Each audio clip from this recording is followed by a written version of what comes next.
Hi, David Zier, Real America's Voice. It's great to be here. I want to know if you can confirm any additional National Guard deployments under Title 10 in additional cities, and have any governors reached out for help under Title 32 as well? And how do you determine how National Guard troops, how many are armed?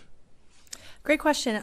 So I don't have anything to announce at this time in terms of new deployments, but I can tell you that our mission set is critical. We are keeping American cities safe all across this country, and we are going to remain committed to that. These missions aren't going to stop in Chicago, in Los Angeles, in DC. We understand the urgent threat that is facing many of these cities, and the National Guard is proud to step in alongside our law enforcement partners to help with that. And I can confirm that everybody in DC is now armed, and a lot of our DC National Guardsmen are now also doing joint patrols with members of the police department here in DC.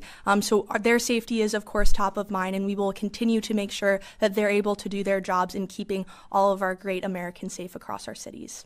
Yes, Bradley.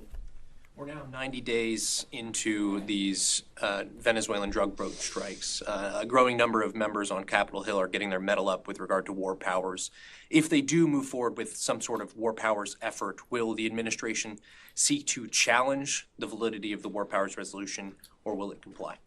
I wouldn't want to get ahead of the president's decision-making process in regard to Venezuela, but I can tell you what I mentioned earlier is that the department is a planning organization. We are always ready. We have plans for every single contingency, and we are going to make sure that when it comes to narco-terrorism, we're dismantling that throughout the Western Hemisphere, and you've seen that in the success of our strikes. One follow-up, if I may. 53% in a recent CBS YouGov poll said they support the strikes on these drug boats, but 70% said no military operations within Venezuela.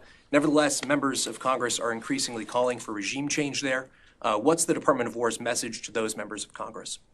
The Department of War stands behind the president 100%, and we will execute on the orders that our commander-in-chief gives us, and we're proud to do so. That will continue. And again, any decision that is going to be made about certain military actions in the Western Hemisphere region will be the president's alone.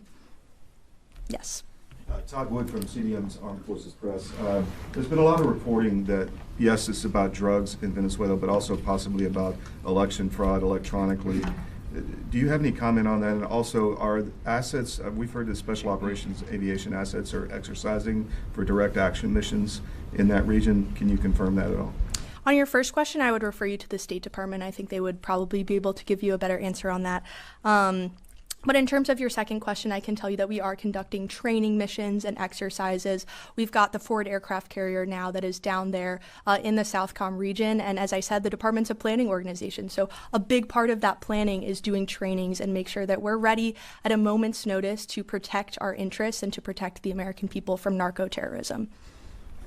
Yes, RC.